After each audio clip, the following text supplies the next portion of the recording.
یہ بھی کفر ہے میری نظر میں، کیونکہ وہ انکار کر رہا ہے کہ اللہ کی بات کو مکمل نہیں پہنچا رہا اور مکمل عمل پہ نہیں آ رہا۔ عمل بتانا بہت آسان ہے، بہت آسان ہے، اور اس کو ڈھونڈنا بھی بہت آسان ہے۔ آج تو ہمارے پاس نیٹ ہے، آن لائن ہم ہر چیز نکال سکتے ہیں، قرآن کی تفصیلیں ترجمے بھی نکال سکتے ہیں ہر قسم کے، اور ہم حدیث بھی ہر قسم کی نکال سکتے ہیں۔ اسی طرح 366 اسلام چینل آیا ہوا ہے، اس کو آپ ایزیلی آپ اس کو اپنا ڈاؤن لوڈ کریں ایپ کو، اور اس میں آپ کو ہر چیز ملے گی انشاءاللہ۔ تو اللہ ہماری اس عمل کو برکت دے جو آج میں آپ کو بتانے جا رہا ہوں۔ نماز کو سمجھ کر پڑھنا ہی نماز کی قبولیت ہے۔ آپ کو پتہ ہونا چاہیے میں کس اللہ کے آگے کھڑا ہوں، اور اللہ کی رضا کے لیے آگے کھڑا ہوں، اور اللہ سے معافی کے خوف کے طلب سے کھڑا ہوں کہ یا اللہ تیرے خوف کی وجہ سے میں معافی مانگنے آیا ہوں۔ اور یہ چیزیں عموماً نہیں ہوتی ہمارے دلوں میں، اور اللہ ہمیں اس گمراہی سے بچائے، ہماری حفاظت کرے۔ ہم ان چیزوں سے بہت دور ہو گئے ہیں، اللہ تعالیٰ ہمیں معاف کرے۔ استغفر اللہ من کل ذنب واتوب الیہ، یا اللہ رحم فرمائی ہم پر۔ دراصل ہمیں آج ایک عملی نمونہ بننا پڑے گا، اور ہمارے علماء کو بھی عملی نمونے والی ہی باتیں بتانی پڑیں گی جس میں ہمیں عمل پیدا ہو۔ علم میں سے وہ نچوڑ نکال کے ہمیں وہ چیزیں بتائی جائیں جس میں ہمیں عمل کی تگودو بڑھے، اور ہمیں عمل کو بڑھانے کی تگودو بڑھے، اور دوسروں تک عمل دکھا کر اور خود اس میں جوش کے ساتھ عمل کرنا، دکھانا، اور دل سے اللہ کی رضا کے لیے کرنے کی خواہش پیدا ہو۔ یہی حقیقت ہے۔ ہم اپنی مرضی سے دین کو چل رہے ہیں، اور علماء بھی ہماری مرضی سے دین کو چلا رہے ہیں، ایسے جیسے ہمیں پسند ہے، حالانکہ یہ بالکل سراسر زیادتی ہے دین کے ساتھ۔ ہمیں چاہیے کہ اپنے دین کی سرچ کریں، جیسے ہم اپنے کاروبار کے لیے اچھے سے اچھا قدم نکالتے ہیں اور اس کے اندر پھر برتری حاصل کرنے کی کوشش کرتے ہیں، اس طرح دین ہمارا مقصد ہے دنیا میں آنے کا، اور ہم اس کی وجہ سے اشرف المخلوقات اور اعلیٰ امتی ہیں، اور اسی کی وجہ سے ہم نے جنت میں جانا ہے۔ جنت لینا کوئی آسان کام نہیں ہے، یہ بہت ہی مشکل معاملہ ہے۔ صحابہ کی کیوں بھوک ختم ہو گئی، صحابہ کیوں بھوکے رہنا شروع ہو گئے، اس معاملات میں صبر کرنا شروع ہو گئے، کہ اللہ تعالیٰ نے جتنی بھی ان کی تکلیفیں اتاری ان کی وجہ سے ہی انہیں کامیابی جنت کی ملی، اور یہ صبر تھا، استقامت تھی، اور دین سے محبت کی ایسی لذت ان پہ چھا گئی تھی کہ جیسے نبی پاک کریں گے ویسے ہی ہم نے کرنا ہے۔ تو ہم تو آج ہر چیز ہمارے سامنے ہے نیٹ کے ذریعے، مگر ہم پھر بھی دور ہیں، ہم اس پہ سرچ نہیں کرتے، ہم دین کو کچھ سمجھنا ہی نہیں چاہتے۔ جتنا ہمیں پتہ ہم کہتے ہیں ہم بہتر ہیں مسلمان دوسروں سے، کہ صرف یہ لین دین ہی، بندوں کے حقوق ہی صرف جو نا کسی سے نجائز نہیں کرنا، کسی کی زیادتی نہیں کرنی، یہ معاملہ صرف دین مختصر نہیں ہے۔ دین تو پورے کا پورا معاشرہ ہے، پورے کے پورے معاشرے کو چلانے کا طریقہ ہے، پورے کا پورے گھرانے کو چلانے کا طریقہ ہے، اور پورے کا پورا عبادت کو کرنے کا طریقہ ہے۔ آج علماء، میں اتنا خوفزدہ ہوتا ہوں ان علماء سے، آخری عشرہ، آخری جو 10 راتیں یا طاق راتیں، ان میں نبی پاک صلی اللہ علیہ وسلم کمر کس لیتے تھے، اور ان کا کوئی ایسا سال نہیں تھا جس میں انہوں نے کمر نہ کسی ہو، اور دنیا سے قطع تعلق ہو جاتے تھے، ہمیشہ کے لیے، جیسے دنیا میں ہے ہی نہیں، اور صرف اللہ کے ساتھ دو لگا لیتے تھے۔ آج تو بہت سہولتیں نکل گئی ہیں، نبی پاک صلی اللہ علیہ وسلم کے دور میں تو یہ تو بہت ہی زیادہ مشکل تھے وقت، اور بہت ہی زیادہ تنگیاں تھیں، مگر پھر بھی آپ 7 بیویاں 11 بیویاں ہونے کے باوجود آپ اعتکاف کو نہیں چھوڑتے تھے، اور ساتھ آپ پوری دنیا کی اس چیز کی تگودو میں لگے رہتے تھے، ہر وقت جنگوں کی تگودو میں لگے رہنا، ان کی پلاننگ کرتے رہنا، ان چیزوں کی فکر میں رہنے کے باوجود آپ نے کبھی اعتکاف نہیں چھوڑا تھا۔ آج ہمارے علماء کو عملی نمونہ بننا پڑے گا، اعتکاف میں بیٹھنا چاہیے تاکہ لوگوں میں خواہش پیدا ہو۔ اگر ہمیں دین کی لذت اور ہمیں دین سے سچی محبت ہے تو ہمیں اس کو لازمی فکر کرنی چاہیے۔ فکر ہی انسان کو کامل بناتی ہے۔ یہ علماء ہمیں کچھ بھی نہیں دے سکتے، ہم جب تک اپنی فکر پیدا نہیں کریں گے، اپنے نفس کو دنیا کے لیے ماریں گے نہیں اور آخرت کے لیے تیار نہیں کریں گے۔ آسان سا کلیہ ہے، سیدھا سا کلیہ ہے کہ صرف اور صرف اپنے سیدھے دین پہ چلو۔ ٹیرے میرے لوگوں کی باتوں، سنی سنائی باتوں کو نبی پاک صلی اللہ علیہ وسلم نے منع کیا، وہ دین کا حصہ نہیں ہے، اور چنی شنی باتوں کو بھی دین کا حصہ نہ بناؤ، میں نے اس کو چن لیا، میں نے اس کو چن لیا، یہ بہت ہی غلط زیادتی ہے اپنے ساتھ۔ کل اللہ کو اور نبی صلی اللہ علیہ وآلہ وسلم کو کیا جواب دیں گے کہ مجھ تک یہ بندے نے یہ دین نہیں پہنچایا تھا، میں اس کے تابع تھا۔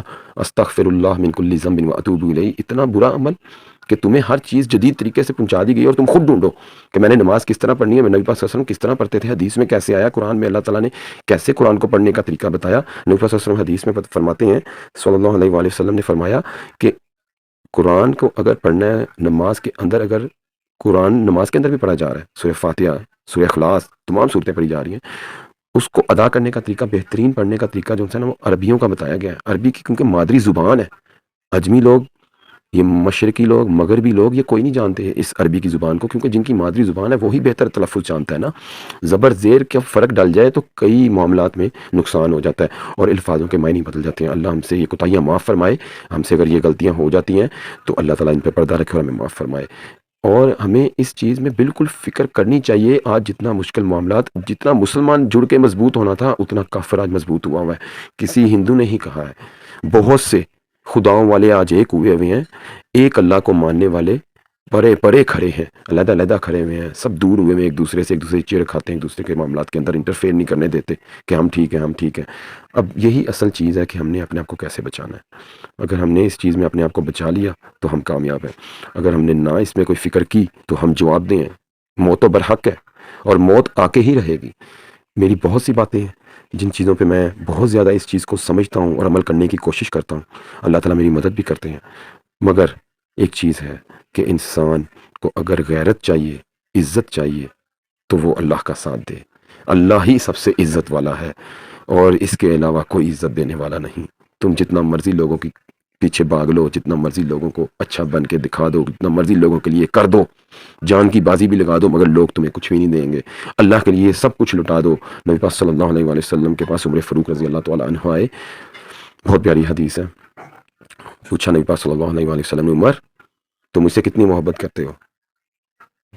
آپ نے فرمایا، رضی اللہ تعالیٰ عنہ نے فرمایا، یا رسول اللہ میں آپ سے اپنی ہر چیز قربان کرتا ہوں، اتنی محبت کرتا ہوں۔ نبی پاک صلی اللہ علیہ وسلم نے فرمایا، عمر فاروق رضی اللہ تعالیٰ عنہ تم ابھی بھی مکمل نہیں ہوئے دین میں، جب تک تم اپنی جان سے بھی زیادہ مجھے محبت نہیں کرو گے تب تک تم مکمل نہیں پاؤ گے اپنے آپ کو۔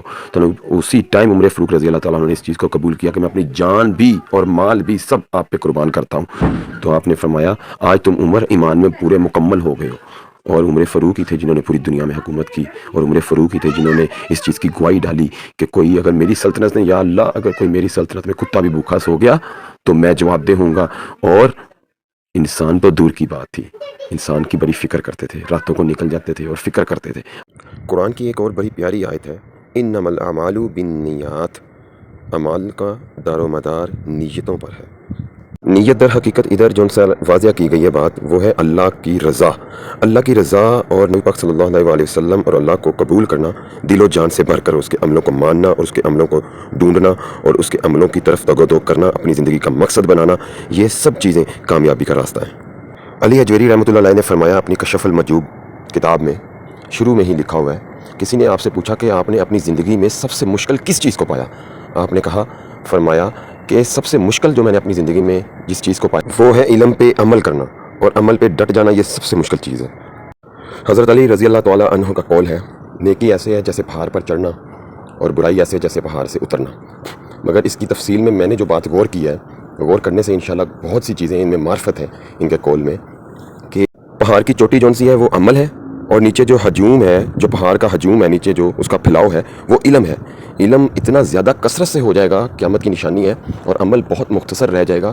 اسی طرح ہی یہ قول میں واضح چیزیں نظر آ رہی ہیں کہ چوٹی جون سی ہے وہ نچوڑ ہے، اور عمل پکڑنا اگر کسی سے ظاہر اس کی خواہش پیدا ہو جائے تو عمل بہترین چیز ہے، اور عمل ہی سب سے بہترین نمونہ ہے۔ اور عمل نبی پاک صلی اللہ علیہ وآلہ وسلم کی ایک حدیث مبارک مجھے یاد آ گئی۔ آپ نبی پاک صلی اللہ علیہ وآلہ وسلم کی بارگاہ میں ایک کافر مسلمان ہوا، اس کو قرآن پڑھانے کے لیے ایک صحابی کی ڈیوٹی لگائی گئی کہ اس کو قرآن پڑھاؤ۔ انہوں نے جب قرآن ان کو پڑھانا شروع کیا، انہیں کہا نئے مسلمان کو کہ پڑھو بسم اللہ الرحمن الرحیم۔ تو جب اس نئے مسلمان نے بسم اللہ الرحمن الرحیم پڑھا تو انہوں نے اٹھ کے وہ چلے گئے۔ آپ نے کہا ابھی قرآن میں نے آپ کو پڑھانا ہے آگے۔ انہوں نے کہا میں نے قرآن پڑھ لیا۔ نئے مسلمان نے کہا میں نے قرآن پڑھ لیا۔ آپ نبی پاک صلی اللہ علیہ وسلم اسی جگہ دور بیٹھ کے یہ چیزیں دیکھ رہے تھے اور سن رہے تھے، تو صحابی بہت پریشان ہوا اور آپ نبی پاک صلی اللہ علیہ وسلم کی بارگاہ میں تشریف لایا اور فرمایا، یا رسول اللہ صلی اللہ علیہ وسلم، ابھی میں نے انہیں بسم اللہ پڑھائی تھی تو وہ کہہ رہے تھے کہ میں نے قرآن پڑھ لیا۔ تو آپ نبی پاک صلی اللہ علیہ وسلم کے کتنے پیارے الفاظ ہیں۔ آپ نے فرمایا اس نے واقعی ہی قرآن پڑھ لیا، اس نے اپنی زندگی کا مقصد بنا لیا ہے کہ ہر چیز اللہ کے حکم سے ہے اور اللہ کے حکم سے ہی اس کی اخیر ہے۔ اللہ تعالیٰ ہمیں اس پر عمل کرنے کی توفیق عطا فرمائے، آمین۔ اور اس عمل کو لازمی آگے پہنچائیں جو صلی اللہ تعالیٰ علی خیر خلق محمد اجمعین برحمتک یا ارحم الراحمین۔ السلام علیکم ورحمۃ اللہ وبرکاتہ۔